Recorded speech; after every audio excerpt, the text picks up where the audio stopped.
നമസ്കാരം. Good morning Keralam ആരംഭിക്കുകയാണ്.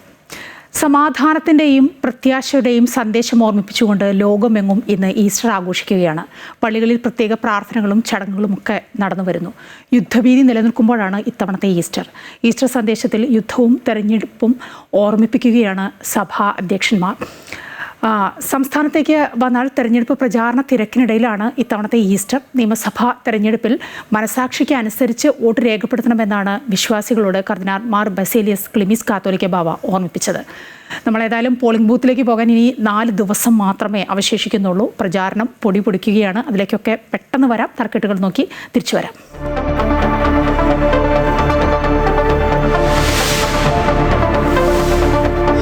പുതിയ വാർത്ത ഞാൻ നിങ്ങളെ അറിയിക്കുന്നു. മശിഹാ ഖബറിൽ നിന്ന് ഉയർത്തെഴുന്നേറ്റ് തന്റെ ശത്രുക്കളെ പിന്നിലേക്ക് അടിച്ചോടിച്ചിരിക്കുന്നു. യേശുവിന്റെ ഉയർത്തെഴുന്നേൽപ്പിനെ അനുസ്മരിച്ച് പ്രത്യാശയുടെ സന്ദേശവുമായി ഇന്ന് ഈസ്റ്റർ. പള്ളികളിൽ പ്രത്യേക പ്രാർത്ഥനയും ശുശ്രൂഷകളും. വിദ്വേഷത്തെയും വെറുപ്പിനെയും പുറത്താക്കണമെന്നും ലോകത്ത് സമാധാനം പുരളണമെന്നും മാർപ്പാപ്പ. സന്ദേശത്തിൽ യുദ്ധവും തെരഞ്ഞെടുപ്പും ഓർമ്മിപ്പിച്ചുകൊണ്ട് സഭാ അധ്യക്ഷന്മാർ.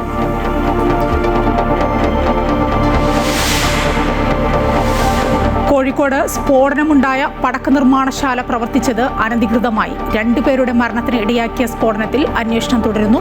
പരിക്കേറ്റ 2 പേരുടെ നില ഗുരുതരം.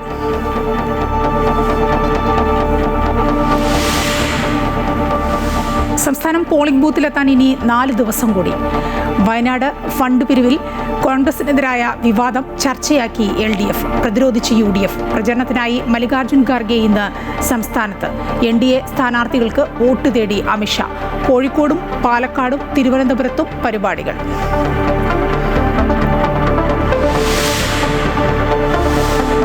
പശ്ചിമേഷ്യയിൽ റേഡിയോ ആക്റ്റീവ് വികിരണ മുന്നറിയിപ്പുമായി ഇറാൻ. GCC രാജ്യങ്ങളെ ഉൾപ്പെടെ ബാധിക്കുമെന്ന് ഇറാൻ വിദേശകാര്യ മന്ത്രി അബ്ബാസ് അരാക്ചി. ഹോർമൂസ് കടലിടുക്ക് തുറക്കുന്നതുമായി ബന്ധപ്പെട്ട് അമേരിക്ക നൽകിയ സമയപരിധി അവസാനിക്കാൻ മണിക്കൂറുകൾ മാത്രം ബാക്കി നിൽക്കെ കടുത്ത തിരിച്ചടി ഉണ്ടാകുമെന്ന് ആവർത്തിച്ച് ഡൊണാൾഡ് ട്രംപ്.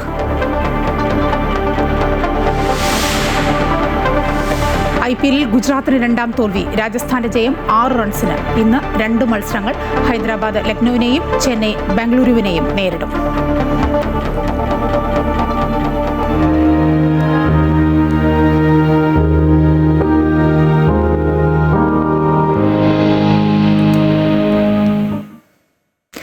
യേശുവിൻ്റെ ഉയർത്തെഴുന്നേൽപ്പിനെ അനുസ്മരിച്ചുകൊണ്ട് പ്രത്യാശയുടെ സന്ദേശവുമായി വിശ്വാസികൾ ഇന്ന് ഈസ്റ്റർ ആഘോഷിക്കുകയാണ്. വിവിധ ക്രൈസ്തവ ദേവാലയങ്ങളിൽ ഈസ്റ്റർ ദിന പ്രത്യേക കുർബാനകൾ നടന്നു. സീറോ മലബാർ ആസ്ഥാനമായ മൗണ്ട് സെന്റ് തോമസിൽ major archbishop Mar Raphael തട്ടലിൻ്റെ നേതൃത്വത്തിലാണ് പ്രാർത്ഥനാ ചടങ്ങുകൾ നടന്നത്. ശ്രേഷ്ഠ കത്തോലിക്കയും മലങ്കര മെത്രോപൊലിത്തയുമായ മോർ ബെസേലിയോസ് ജോസഫ് ബാവ നെല്ലിമൂളം സെന്റ് മേരീസ് സെഹിയോൻ യാക്കോബായ സുറിയാനി പള്ളിയിൽ ചടങ്ങുകൾക്ക് നേതൃത്വം നൽകി.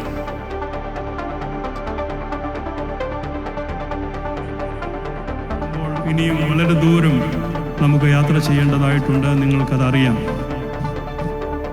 അവിടെയെല്ലാം സഹിഷ്ണുതയോടുകൂടിയാണ്, സമചിത്തതയോടുകൂടിയാണ് ഓരോ വിഷയങ്ങളും സഭ ഇടപെടുന്നത്. നമുക്കൊരു സന്ദർഭത്തിൽ നമ്മുടെ ദേവാലയങ്ങൾ കുറേ നഷ്ടപ്പെട്ടു. താൽക്കാലികമായി നഷ്ടപ്പെട്ടു എന്ന് മാത്രമേ നമ്മൾ അതിനെ കാണുന്നുള്ളൂ. നീതിപൂർവമായി സഭയെ കേൾക്കുന്നതിന്, സഭയുടെ സത്യങ്ങൾ മനസ്സിലാക്കുന്നതിന്, ബോധ്യപ്പെടുന്നതിനും ബഹുമാനപ്പെട്ട കോടതികൾക്ക് സാധിക്കുന്നുണ്ട് എന്നുള്ളത് ആശ്വാസപ്രദമാണ്. അടുത്ത കാലത്തുണ്ടായ കോടതി വിധികളെക്കുറിച്ചൊക്കെ ഞാൻ പറയുകയുണ്ടായി. നിങ്ങളതെല്ലാം ശ്രദ്ധിച്ചിട്ടുമുണ്ട്. അതുകൊണ്ടാണ് ഞാൻ പറഞ്ഞത്, ഇനിയും നമുക്ക് വളരെ ദൂരം മുൻപോട്ട് പോകേണ്ടതായിട്ടുണ്ട്. എന്നാൽ നമുക്കടുത്തുള്ള ഓടക്കാലി പള്ളി അടക്കമുള്ള 5-6 ദേവാലയങ്ങൾക്കൊരു വലിയ ആശ്വാസം അതോടുകൂടി ഉണ്ടായിട്ടുണ്ട്. സമാനമായിട്ടുള്ള നമ്മുടെ കേസിൽ മറുവിഭാഗം പെടുത്തിയിരിക്കുന്ന ദേവാലയങ്ങൾക്കെല്ലാം ഒരാശ്വാസമാണ് താൽക്കാലികമായിട്ടെങ്കിലും ഉണ്ടായിരിക്കുന്നത് എന്നുള്ളത് നമുക്ക് ദൈവത്തെ സ്തുതിക്കാം. അതുകൊണ്ടാണ് ഒരു ഘട്ടത്തിൽ ഞാൻ പറഞ്ഞത്, നിറയട്ടെ സകലത്തിന്റെയും നാഥായ എന്നേക്കും. അതുപോലാത്മജനം ഊഹായ്ക്കും സ്തുതി എന്നേക്കും.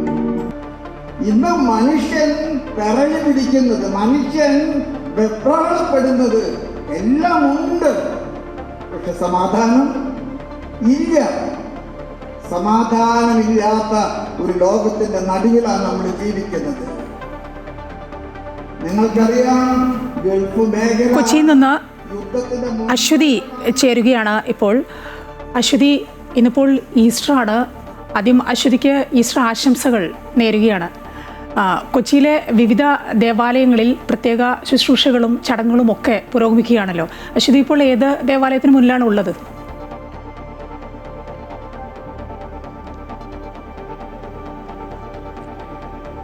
ഗുഡ് മോർണിംഗ്, ഹാപ്പി ഈസ്റ്റർ മായ. ഇപ്പോൾ സെൻറ്റ് ഫ്രാൻസിസ് അസീസിൽ കത്തീഡ്രലിലാണ് നമ്മൾ നിൽക്കുന്നത്. ഇവിടെ രാവിലത്തെ, അത് ഈസ്റ്റർ ദിനത്തിലെ ആദ്യ കുർബാനയാണ്. 7 മണിക്കാണ് ഇവിടെ കുർബാന ആരംഭിച്ചിരിക്കുന്നത്. ഇന്നലെ വൈകുന്നേരം പാതിരാ കുർബാന ഉണ്ടായിരുന്നു. വിവിധ ക്രൈസ്തവ സഭാ അധ്യക്ഷന്മാരുടെ നേതൃത്വത്തിൽ വിവിധ ദേവാലയങ്ങളിൽ പ്രത്യേക പ്രാർത്ഥനകളും ഈസ്റ്റർ ശുശ്രൂഷകളും ഉണ്ടായിരുന്നു. ഇന്നലെ മാർ റാഫേൽ തട്ടിൽ, സിറോ മലബാർ സഭ അധ്യക്ഷൻ major archbishop Mar Raphael Thattil, അദ്ദേഹം സഭാ ആസ്ഥാനമായിട്ടുള്ള മൗണ്ട് സെന്റ് തോമസിലായിരുന്നു ഇന്നലെ ഈസ്റ്റർ ശുശ്രൂഷകൾക്ക് നേതൃത്വം നൽകിയത്. അതുപോലെ തന്നെ യാക്കോബായ സഭ ശ്രേഷ്ഠ കാതോലിക്ക അദ്ദേഹം നെല്ലിമോൾ ജോസഫ് ബാവ, അദ്ദേഹം നെല്ലിമോളം സെന്റ് മേരീസ് സെഹ്യോൻ യാക്കോബായ സുറിയാനി പള്ളിയിലാണ് ഇന്നലെ ചടങ്ങുകൾക്ക് നേതൃത്വം നൽകിയത്. ഇന്നലെ സഭാ അധ്യക്ഷന്മാരെല്ലാവരും വിവിധ വിഷയങ്ങളെ സംബന്ധിച്ച് പരാമർശം ഉണ്ടായിരുന്നു. തങ്ങളുടെ ഈസ്റ്റർ ദിന സന്ദേശത്തിൽ പരാമർശം ഉണ്ടായിരുന്നു. അതിൽ റാഫേൽ തട്ടിൽ അദ്ദേഹം പറഞ്ഞത് ഈ യുദ്ധത്തെക്കുറിച്ചാണ്. ആരാണ് വലിയവൻ എന്ന ചോദ്യത്തിനുള്ള ഉത്തരം തേടുകയാണ്, അല്ലാതെ മറ്റൊന്നും തന്നെ ഈ യുദ്ധത്തിന് കാരണമായിട്ടില്ല എന്നാണ് അദ്ദേഹം ഇന്നലെ ഈസ്റ്റർ ദിന സന്ദേശത്തിൽ പറഞ്ഞത്. അതുപോലെ തന്നെ യാക്കോബായ സഭയിൽ നടക്കുന്ന പള്ളിത്തർക്കവുമായി ബന്ധപ്പെട്ട വിഷയങ്ങളിലാണ് ശ്രേഷ്ഠ കാതോലിക്ക ബാവ ഇന്നലെ സംസാരിച്ചത്. അദ്ദേഹം വ്യക്തമാക്കിയത്, ഇത്രയും ഈ വിശുദ്ധ നാളുകളിൽ പോലും പല പള്ളികളിലും ഈ തർക്കങ്ങൾ തുടരുന്നു. നിലവിൽ കോടതി വിധിയുണ്ട് എങ്കിൽ, പുതിയ കോടതി വിധിയുണ്ട് എങ്കിൽ പോലും വിശുദ്ധ നാളുകളിൽ പോലും തങ്ങളുടെ പൂർവികരുടെ കല്ലറകളിൽ പോയി പ്രാർത്ഥിക്കാനായിട്ട് വിശ്വാസികൾക്ക് അവസരം ലഭിക്കുന്നില്ല. അത് മനഃപൂർവ്വം തടയുന്നു എന്നൊരു വലിയ ആക്ഷേപം അദ്ദേഹം ഇന്നലെ ഉയർത്തുകയുണ്ടായിരുന്നു. ഇത്രയും ദിവസം നോമ്പ് കാലമായിരുന്നു, അതുകൊണ്ടാണ് വലിയ രീതിയിലുള്ള പ്രതികരണം ഒന്നും തന്നെ തങ്ങളുടെ ഭാഗത്തു നിന്ന് ഉണ്ടാകാതിരുന്നത്. സമാധാനമാണ് സഭ ആഗ്രഹിക്കുന്നത്. ഇത് കോടതി വ്യവഹാരങ്ങളിലേക്ക്, അത് കോടതി വ്യവഹാരങ്ങളെ സംബന്ധിച്ച് അദ്ദേഹം പലതവണ പരാമർശിച്ചിട്ടുള്ളതാണ്. അതിലേക്ക് കടക്കാതെ മറ്റു രീതിയിൽ ചർച്ചകളിലൂടെ, സൗഹൃദ സംഭാഷണങ്ങളിലൂടെ ഇത് തീർപ്പാക്കണമെന്നൊരു ആവശ്യം അദ്ദേഹം മുൻപും മുന്നോട്ട് വെച്ചിരുന്നു. അതുതന്നെ ഇന്നലെ ഈസ്റ്റർ ദിന സന്ദേശത്തിലും അദ്ദേഹം ആവർത്തിക്കുകയാണ് ചെയ്തത്. ഈ കല്ലറകളിൽ പ്രാർത്ഥിക്കാനായിട്ട് അവസരം ലഭിക്കാത്തത് അദ്ദേഹം എടുത്തു പറയുകയും ചെയ്തിട്ടുണ്ട്. അതാണ് ഇന്നലെ അദ്ദേഹത്തിന്റെ ഈസ്റ്റർ ദിന സന്ദേശത്തിലെ ഏറ്റവും പ്രസക്തമായ ഭാഗങ്ങൾ. ഇന്ന് രാവിലെ വിവിധ ദേവാലയങ്ങളിൽ ഈസ്റ്റർ ദിനത്തിലെ ആദ്യ കുർബാന ആരംഭിച്ചിരിക്കുകയാണ്. വിശ്വാസികളെല്ലാവരും തന്നെ ഇതിൽ പങ്കുകൊള്ളുന്നതിന് വേണ്ടി ദേവാലയങ്ങളിലേക്ക് എത്തിയിരിക്കുകയാണ്. ഇത് ലത്തീൻ സഭയുടെ ദേവാലയമാണ്, ആസ്ഥാന ദേവാലയമാണ്. ഇവിടേക്ക് ആളുകൾ എത്തിക്കൊണ്ടിരിക്കുകയാണ്. ഇപ്പോഴും ഇവിടെ കുർബാന ആരംഭിച്ചിരിക്കുകയാണ്. മായ. ശരി, അശ്വതിയാണ് കൊച്ചിയിൽ നിന്ന് വിവരങ്ങൾ നൽകിക്കൊണ്ടിരുന്നത്. പ്രത്യാശയുടെ സന്ദേശവുമായി വിശ്വാസികൾ ഈസ്റ്റർ ആഘോഷിക്കുകയാണ്. വിവിധ ക്രൈസ്തവ ദേവാലയങ്ങൾ ഈസ്റ്റർ ദിന പ്രത്യേക കുർബാനകളും ചടങ്ങുകളുമൊക്കെ നടന്നുകൊണ്ടിരിക്കുകയാണ്. കൊച്ചിയിലെ വിവിധ ദേവാലയങ്ങളിൽ പരിപാടികൾ പുരോഗമിക്കുന്നു. അശ്വതി വിവരങ്ങൾ പങ്കുവയ്ക്കുകയായിരുന്നു. ലോകം നേരിടുന്ന വെല്ലുവിളികളെയും യുദ്ധ സാഹചര്യങ്ങളെയും മുൻനിർത്തി സമാധാനത്തിൻ്റെയും പ്രത്യാശയുടെയും സന്ദേശം നൽകി ലിയോ 14 മാർപ്പാപ്പ. ലോകത്തിൻ്റെ വിവിധ ഭാഗങ്ങളിൽ തുടരുന്ന ആയുധങ്ങളുടെ മുഴക്കം നിലയ്ക്കണമെന്നും സമാധാനത്തിൻ്റെ പാത തിരഞ്ഞെടുക്കാൻ രാഷ്ട്രതലവന്മാർ തയ്യാറാകണമെന്നും മാർപ്പാപ്പ ആഹ്വാനം ചെയ്തിരിക്കുന്നു. തർക്കങ്ങൾ പരിഹരിക്കാൻ യുദ്ധങ്ങൾക്കല്ല, മറിച്ച് തുറന്ന സംഭാഷണങ്ങൾക്കും നയതന്ത്ര ചർച്ചകൾക്കുമാണ് പ്രാധാന്യം നൽകേണ്ടതെന്നും മാർപ്പാപ്പ ഓർമ്മിപ്പിച്ചു. വിദ്വേഷത്തെയും വെറുപ്പിനെയും പുറത്താക്കണമെന്നും മാർപ്പാപ്പ പറഞ്ഞു. Il diacono all'inizio di questa celebrazione ha inneggiato alla luce di Cristo risorto, simboleggiata nel cero pasquale. Da quest'unico cero tutti abbiamo acceso i nostri lumi e ciascuno portando una fiammella attinta allo stesso fuoco abbiamo illuminato questa grande basilica. È il segno della luce pasquale. ലോകത്ത് യുദ്ധവും സംഘർഷവും മാറി സമാധാനം ഉണ്ടാകട്ടെ എന്ന് orthodox സഭ പരമാധ്യക്ഷൻ ബസേലിയോസ് മാർത്തോമ മാത്യൂസ് തൃതീയൻ കാത്തോലിക്ക ബാവ Easter സന്ദേശത്തിൽ പറഞ്ഞു. Mission സംഘർഷം ഏറ്റവും കൂടുതൽ ബാധിച്ചിരിക്കുന്നത് പ്രവാസികളെയാണ്. സമാധാനത്തിൻ്റെ ദൂതരായി പ്രവർത്തിക്കേണ്ടവർ സംഹാരത്തിൻ്റെ ദൂതരായി മാറുന്നത് വിരോധാഭാസമാണ്. ലോകത്തിന് മുഴുവൻ സന്തോഷവും സമാധാനവും ഉണ്ടാകണമെന്നാണ് ഉയർപ്പ് നൽകുന്ന സന്ദേശമെന്നും കത്തോലിക്ക ബാബ പറഞ്ഞു. ത്രിയേക ദൈവതിരുനാമത്തിന് മഹത്വം ഉണ്ടാവട്ടെ. കർത്താവിൽ അനുഗ്രഹിക്കപ്പെട്ട സഹോദരങ്ങളെ, സമാധാനത്തിനായി കാംക്ഷിക്കുന്ന ഒരു ലോകത്തിന് മുന്നിലേക്കാണ് പ്രത്യാശയുടെ സന്ദേശവുമായി വീണ്ടും ഈസ്റ്റർ എത്തുന്നത്. യുദ്ധം എവിടെയോ നടക്കുന്ന ഒന്ന് എന്ന് കരുതിയവർ പോലും ഇന്ന് പ്രതിസന്ധികളാൽ ഭാരപ്പെടുന്നു എന്നുള്ളതാണ് സത്യം. ഏറ്റവും കൂടുതൽ ഇത് ബാധിച്ചിരിക്കുന്നത് പ്രവാസി മേഖലയാണ്. പ്രവാസി മേഖലയിൽ ഉള്ള നമ്മുടെ മക്കൾ, സഹോദരങ്ങൾ വളരെ ആശങ്കയോടെ കഴിയുന്ന ഒരു സാഹചര്യമാണ്. ക്രിസ്തു ലോകത്തിന് നൽകിയതായ സമാധാനത്തിൻ്റെ വാഹകരായി പ്രവർത്തിക്കുന്നവർ സംഹാരദൂതരായി പ്രവർത്തിക്കുന്നതാണ് ഇന്നത്തെ വിരോധാഭാസം. അതുകൊണ്ട് പാമ്പാടി മാർ കുറിയാക്കോസ് ദയാറയിൽ നടന്ന ഉയിർപ്പ് പെരുന്നാൾ ശുശ്രൂഷകൾക്ക് ഓർത്തഡോക്സ് സഭാ പരമാധ്യക്ഷൻ പരിശുദ്ധ ബസേലിയോസ് മാർത്തോമ മാത്യൂസ് തൃതീയൻ കത്തോലിക്ക ബാവ മുഖ്യ കാർമ്മികത്വം വഹിച്ചു. ശനിയാഴ്ച വൈകിട്ട് സന്ധ്യാ നമസ്കാരത്തോടെയാണ് ഉയിർപ്പ് പെരുന്നാൾ ചടങ്ങുകൾ ആരംഭിച്ചത്. ഇന്ന് പുലർച്ചെ 2 മണിക്ക് രാത്രി നമസ്കാരവും തുടർന്ന് ഉയിർപ്പ് പ്രഖ്യാപനവും നടന്നു. 4 മണിക്ക് ഉയിർപ്പ് പെരുന്നാൾ ശുശ്രൂഷകളും തുടർന്ന് വിശുദ്ധ കുർബാനയും നടന്നു. നിരവധി വിശ്വാസികൾ ചടങ്ങിൽ പങ്കെടുത്തു. മൈജി മലയാളീസ് മാൻഡേറ്റ് സമർപ്പിക്കുന്നത് മൈജിയാണ് future. Powered by join India's #1 commerce institute IIC Lakshya in association with VKC India's pride.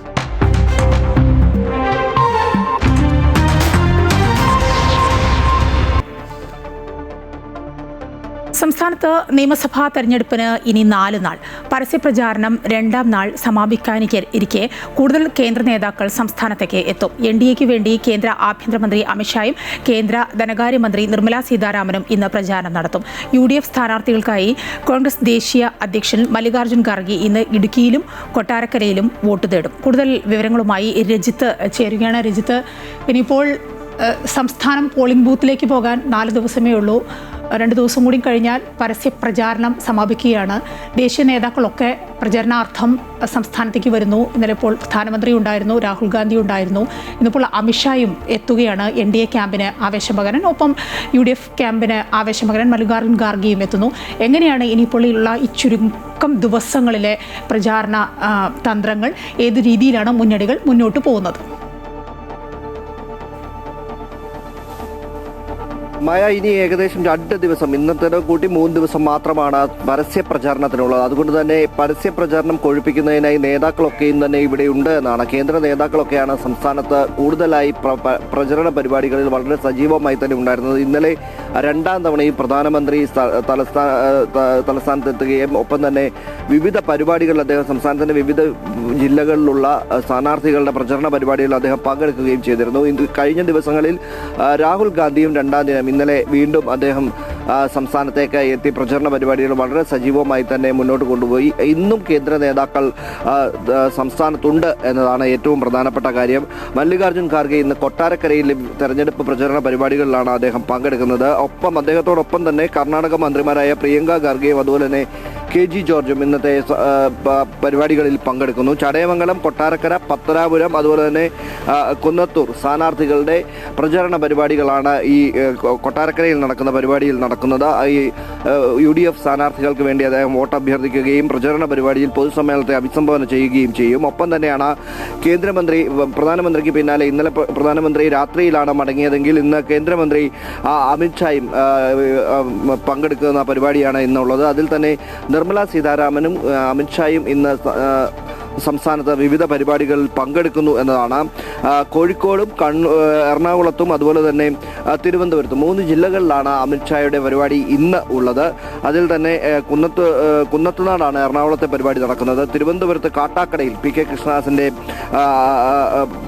Amit Shah PK കൃഷ്ണദാസിന് വേണ്ടി വോട്ടഭ്യർത്ഥിച്ചുകൊണ്ട് തെരഞ്ഞെടുപ്പ് പരിപാടിയിൽ പങ്കെടുക്കുകയും ചെയ്യും. തുടർന്ന് തിരുവനന്തപുരത്ത് തന്നെ രാത്രി പ്രവാസി പ്രവർത്തക സംഗമത്തിലും അദ്ദേഹം അഭിസംബോധന ചെയ്ത് സംസാരിക്കുകയും ചെയ്യുന്നുണ്ട്. നാളെ അദ്ദേഹം ഹരിപ്പാട് മണ്ഡലത്തിൽ 2 ദിവസമാണ് അമിത്ഷാ സംസ്ഥാനത്തുള്ളത്. നാളെ അദ്ദേഹം ഹരിപ്പാട് മണ്ഡലത്തിലെ തെരഞ്ഞെടുപ്പ് പ്രചരണ പരിപാടികളിൽ പങ്കെടുക്കും.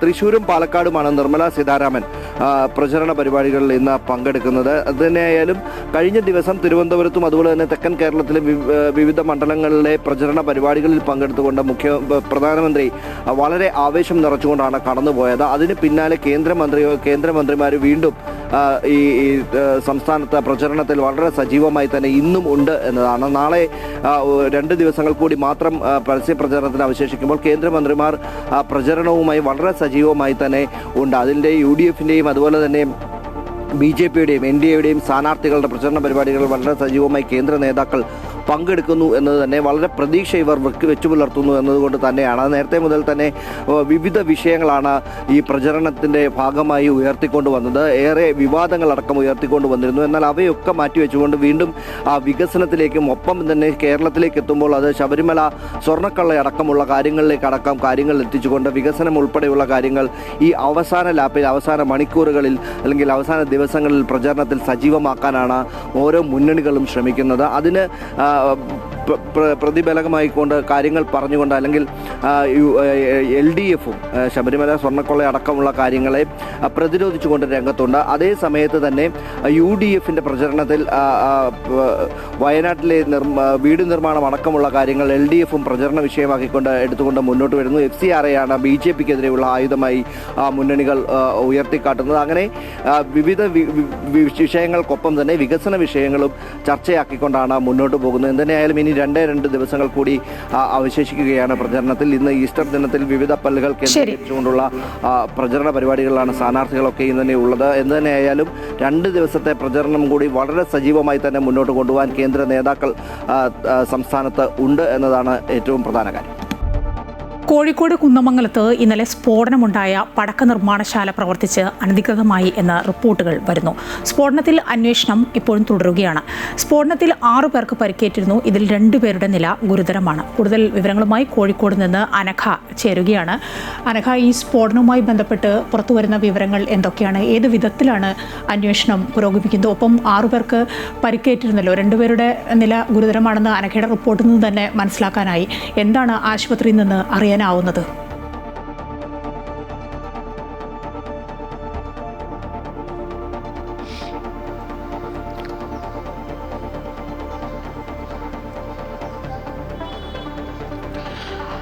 മായ, ഇന്നലെ രാത്രി 9:30-യോടെ കുന്നമംഗലത്തെ കുരുക്കത്തൂരിലാണ് ഈ ദാരുണമായ അപകടം ഉണ്ടായത്. ഈ വിഷ്ണു എന്ന് പറയുന്ന ഒരു വ്യക്തിയാണ് ഈ വീട് വാടകയ്ക്ക് എടുത്തിരുന്നത്. വിഷ്ണു, അദ്ദേഹത്തിന്റെ ഭാര്യ സിമി, മെഡിക്കൽ കോളേജ് സ്വദേശി ഹിന്ദിത്, അതുപോലെ തന്നെ രാഹുൽ, മുണ്ടിക്കൽ സ്വദേശി രാഹുൽ, രാമനാട്ടുകര സ്വദേശി രാഹുൽ എന്നിവർക്കാണ് ഈ അപകടത്തിൽ ദാരുണമായി പരിക്കേറ്റത്. ഇതിൽ മുണ്ടിക്കൽ സ്വദേശി രാഹുലും രാമനാട്ടുകര സ്വദേശിയായിട്ടുള്ള രാഹുലും ഇന്നലെ രാത്രി തന്നെ കോഴിക്കോട് മെഡിക്കൽ കോളേജിൽ വെച്ച് മരിച്ചിരുന്നു. ഇവരെ ആശുപത്രിയിലേക്ക് കൊണ്ടുപോകും വഴി തന്നെ ഇവർ ദാരുണമായി മരണപ്പെട്ടിരുന്നു. ഏതായാലും മറ്റു 3 പേർ ഇപ്പോഴും നിലവിൽ കോഴിക്കോട് മെഡിക്കൽ കോളേജ് ആശുപത്രിയിൽ ചികിത്സയിൽ തുടരുകയാണ്.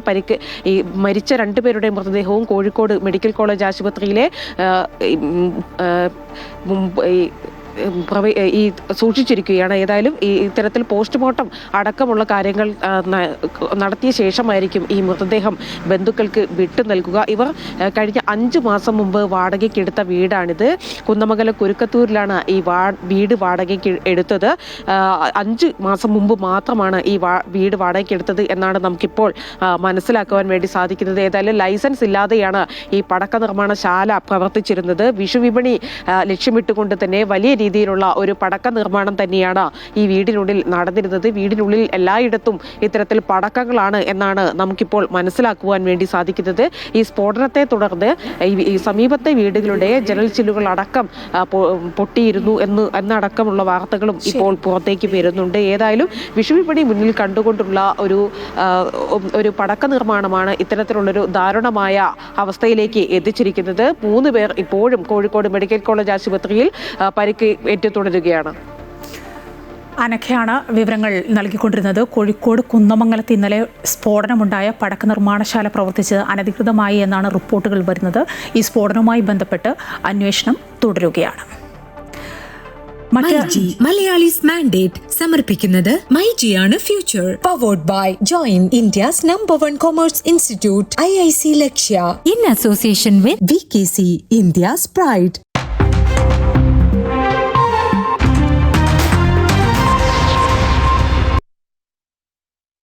മൂവാറ്റുപുഴ മണ്ഡലത്തിൽ തികഞ്ഞ വിജയപ്രതീക്ഷയിലാണ് നിലവിലെ MLAയും UDF സ്ഥാനാർത്ഥിയുമായ അഡ്വക്കേറ്റ് മാത്യു കുഴൽനാടൻ.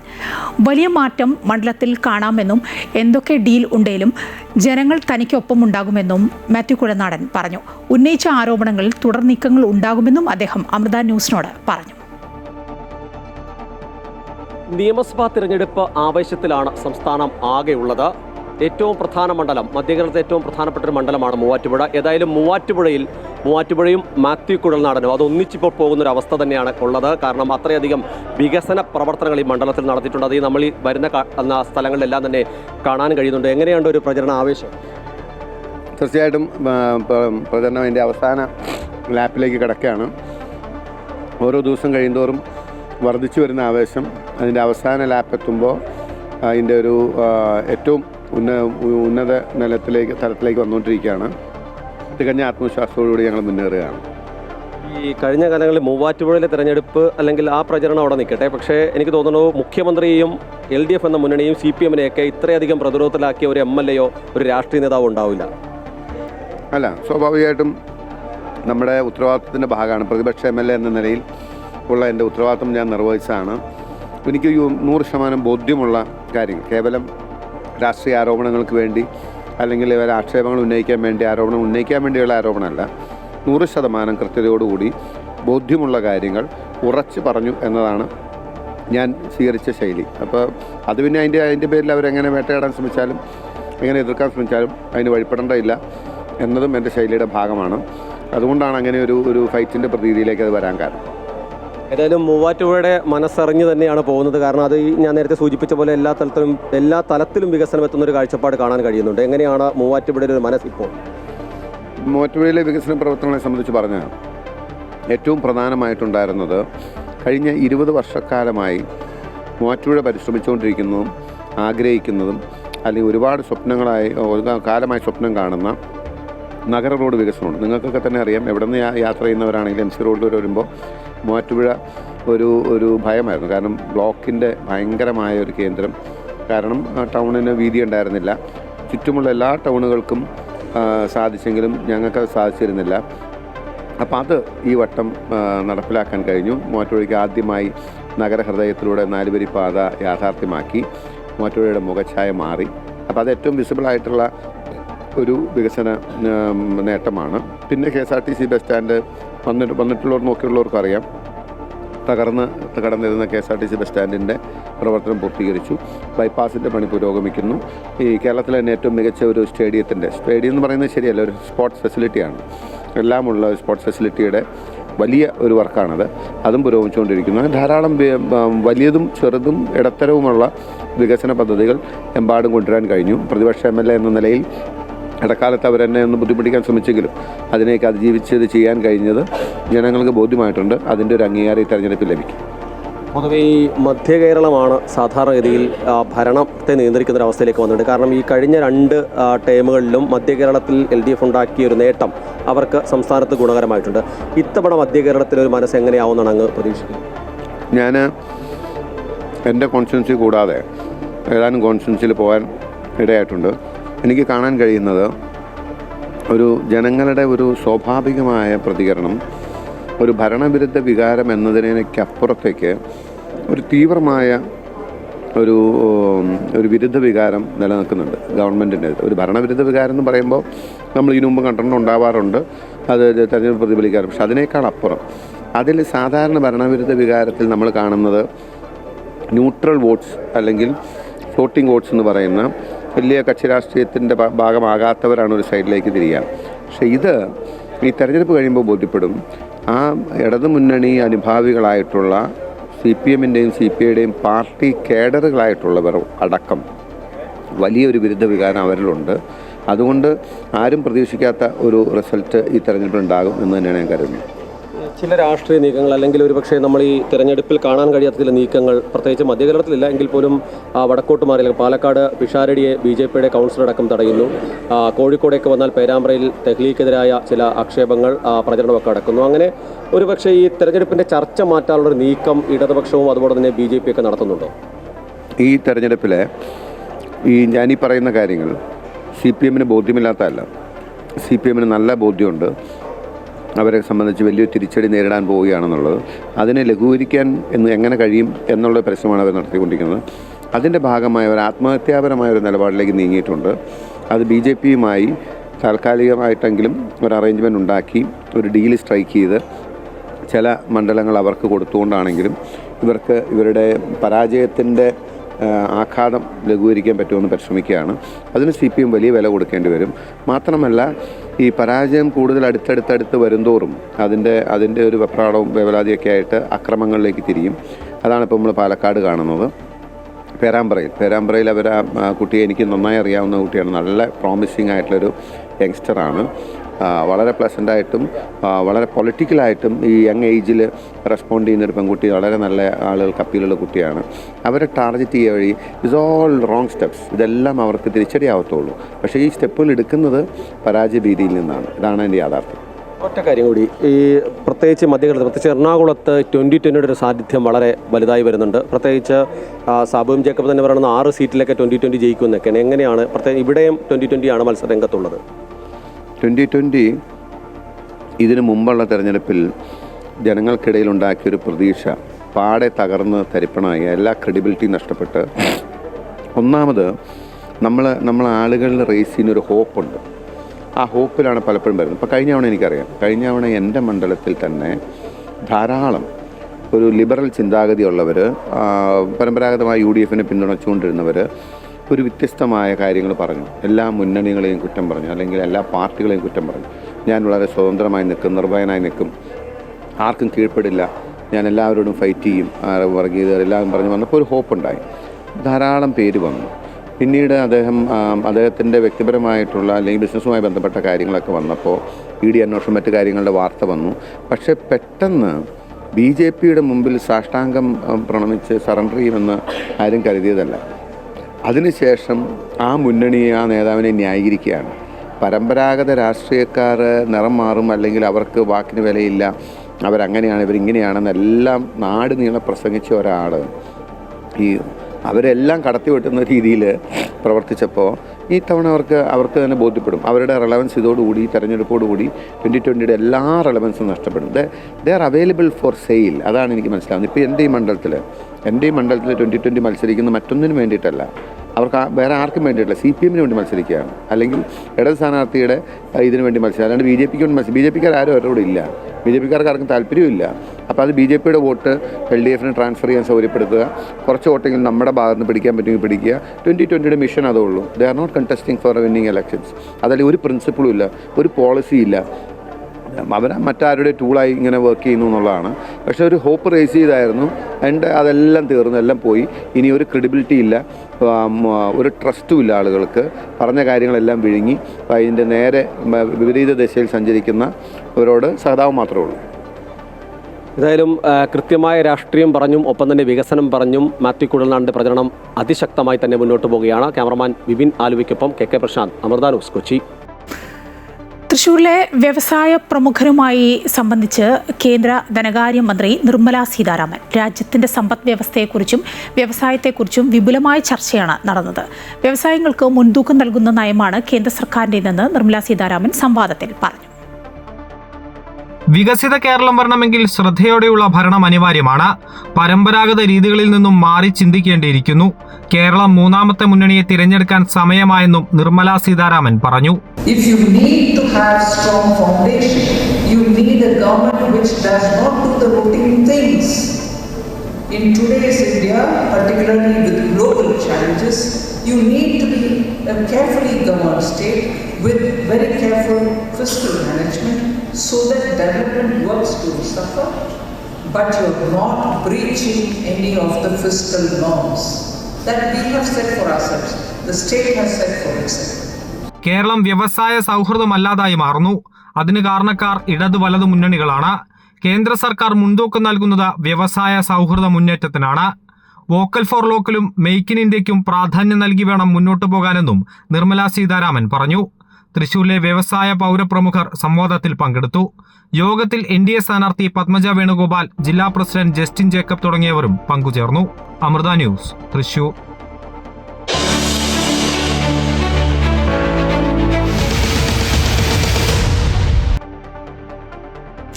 UDF-നെയും LDF-നെയും മാറി മാറി പിന്തുണച്ച ചരിത്രമാണ് കൊയിലാണ്ടി മണ്ഡലത്തിനുള്ളത്. ഇടക്കാലത്ത് ഇടതിനൊപ്പം ചേർന്ന മണ്ഡലം പിന്നീട് ഇടതു കോട്ടയായി മാറി. ഇത്തവണ മണ്ഡലം ആരെ തുണയ്ക്കുമെന്നത് പ്രവചനാതീതമാണ്. കൊയിലാണ്ടി, പയ്യോളി നഗരസഭകളും ചെങ്ങോട്ടുകാവ്, ചേമഞ്ചേരി, മൂടാടി, തിക്കോടി എന്നീ ഗ്രാമപഞ്ചായത്തുകളും ഉൾപ്പെടുന്നതാണ് കൊയിലാണ്ടി നിയമസഭാ മണ്ഡലം. പരമ്പരാഗത കോൺഗ്രസ് മണ്ഡലമായി അറിയപ്പെട്ടിരുന്ന കൊയിലാണ്ടി കഴിഞ്ഞ കുറച്ചുകാലമായി ഇടതിനോട് ചേർന്നാണ് നടക്കുന്നത്. 1996 P. വിഷനിലൂടെയാണ് LDF മണ്ഡലം പിടിച്ചെടുത്തത്.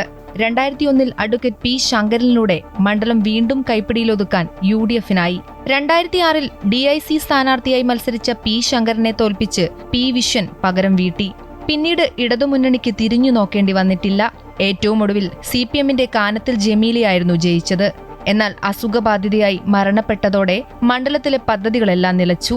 എന്നാൽ മണ്ഡലത്തിന് തങ്ങൾ ചെയ്ത വികസനം വോട്ടായി വീഴുമെന്ന പ്രതീക്ഷയിലാണ് LDF സ്ഥാനാർത്ഥി. പുതിയ പദ്ധതികൾ സംബന്ധിച്ച് ഞാനൊരു സമഗ്രമായിട്ടുള്ളൊരു മാനിഫെസ്റ്റോ തയ്യാറാക്കി പ്രകാശനം ചെയ്തിട്ടുണ്ട്. അതിൽ ഓരോന്നും അക്കമിട്ട് നിരത്തിയിട്ടുണ്ട്. അത് വള്ളിപുള്ളി തെയ്യാതെ ഇവിടെ നടപ്പിലാക്കുക എന്നുള്ളതാണ് എൻ്റെ ദൗത്യം. അത് ഞാൻ പൂർണ്ണമായും നിർവഹിക്കും. ലോക്സഭാ തെരഞ്ഞെടുപ്പിലും തദ്ദേശ തെരഞ്ഞെടുപ്പിലും ഉണ്ടായ വിജയം UDF ക്യാമ്പിന് ആത്മവിശ്വാസം വർദ്ധിപ്പിച്ചിട്ടുണ്ട്. UDF സ്ഥാനാർത്ഥിയായിരുന്ന ഷാഫി പറമ്പിൽ 22,580 വോട്ടിന്റെ ഭൂരിപക്ഷം നേടിയത് LDF-നെയും UDF-നെയും ഞെട്ടിച്ചിരുന്നു. തദ്ദേശ തെരഞ്ഞെടുപ്പിൽ മണ്ഡലത്തിലെ ഭൂരിഭാഗം തദ്ദേശ സ്ഥാപനങ്ങളിലും UDF-ന് ഭരണം നേടാനായി. ഇതോടെ ഒരിക്കൽ കൈവിട്ട മണ്ഡലം ഇത്തവണ തിരിച്ചുപിടിക്കുമെന്ന ആത്മവിശ്വാസത്തിലാണ് UDF. 20 വർഷക്കാലമായി കൊയിലാണ്ടി തളർന്നു കിടക്കുകയാണ്. ഉറങ്ങിക്കിടക്കുന്ന കൊയിലാണ്ടിയെ ഉണർത്തും. തളർന്നു കിടക്കുന്ന കൊയിലാണ്ടിയെ വികസനത്തിൻ്റെ പാന്താവലിയെ കൈപിടിച്ചു സമസ്ത മേഖല. ആ പ്രകടനത്തിൽ എല്ലാം ഉണ്ട്. തീരദേശ, കാർഷിക, വിദ്യാഭ്യാസ, ആരോഗ്യ മേഖലയിലെ സമഗ്ര വികസനമാണ് കൊയിലാണ്ടിക്കാരുടെ സ്വപ്നം. ആ സ്വപ്നത്തോടൊപ്പമാണ് UDF. 1,27,014 പുരുഷന്മാരും 1,09,236 സ്ത്രീകളും 3 ട്രാൻസ്ജെൻഡർമാരും ഉൾപ്പെടെ ആകെ 2,11,953 വോട്ടർമാരാണ് മണ്ഡലത്തിലുള്ളത്. മണ്ഡലത്തിൽ ഓരോ തെരഞ്ഞെടുപ്പിലും വോട്ടു വിഹിതം വർദ്ധിപ്പിച്ചു വരുന്നതുകൊണ്ട് തന്നെ ഇത്തവണ മുന്നേറ്റമുണ്ടാകുമെന്ന പ്രതീക്ഷയിലാണ് BJP. കൊയിലാണ്ടിക്ക് ഇത് മതി എന്നുള്ള ധിക്കാരപരമായ സമീപനമാണ് ഇവിടെ നിന്ന് തെരഞ്ഞെടുക്കപ്പെട്ട പ്രതിനിധികൾക്കുണ്ടായത്. അത് തീർച്ചയായിട്ടും കൊയിലാണ്ടിക്ക് ശാപമോക്ഷം കിട്ടാൻ പോകുന്ന തെരഞ്ഞെടുപ്പായിരിക്കും ഈ തെരഞ്ഞെടുപ്പ്. ദേശീയ പ്രസ്ഥാനത്തിന്റെ ഈറ്റില്ലമായ കൊയിലാണ്ടി മണ്ഡലം UDF-നും LDF-നും ഒരുപോലെ വേരോട്ടമുള്ള മണ്ഡലമാണ്. എന്നാൽ കഴിഞ്ഞ കുറേ നാളായി LDF-നൊപ്പമാണ് മണ്ഡലമുള്ളത്. ഇത്തവണ ആര് പിടിക്കുമെന്ന് കാത്തിരുന്ന് കാണേണ്ടതാണ്. പശ്ചിമേഷ്യയിൽ റേഡിയോ ആക്റ്റീവ് വികിരണ മുന്നറിയിപ്പുമായി ഇറാൻ. GCC രാജ്യങ്ങളെ ഉൾപ്പെടെ ബാധിക്കുമെന്ന് ഇറാൻ വിദേശകാര്യ മന്ത്രി അബ്ബാസ് അരാക്ചി.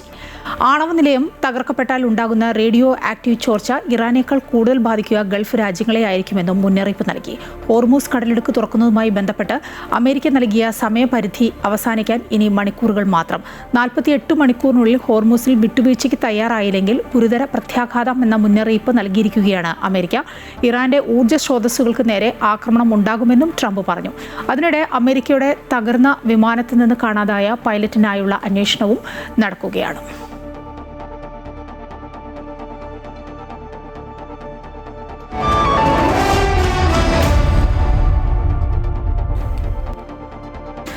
IPL-ൽ ഇന്ന് 2 മത്സരങ്ങളാണ് ഉള്ളത്. 3:30 ആരംഭിക്കുന്ന ആദ്യ മത്സരത്തിൽ സൺറൈസേഴ്സ് ഹൈദരാബാദ് ലക്നൗ സൂപ്പർ ജയൻസിനെ നേരിടും. ഹൈദരാബാദ് രാജീവ് ഗാന്ധി ഇന്റർനാഷണൽ ക്രിക്കറ്റ് സ്റ്റേഡിയത്തിലാണ് മത്സരം. 7:30 ആരംഭിക്കുന്ന രണ്ടാം മത്സരത്തിൽ royal Challengers Bangalore Chennai super Kings പോരാട്ടമാണ്. ബംഗളൂരു ചിന്നസ്വാമി സ്റ്റേഡിയത്തിലാണ് മത്സരം. ഇന്നലെ നടന്ന മത്സരത്തിൽ ഗുജറാത്തിനെ തോൽപ്പിച്ച് രാജസ്ഥാന്റെ ജയം 6 റൺസിനാണ്.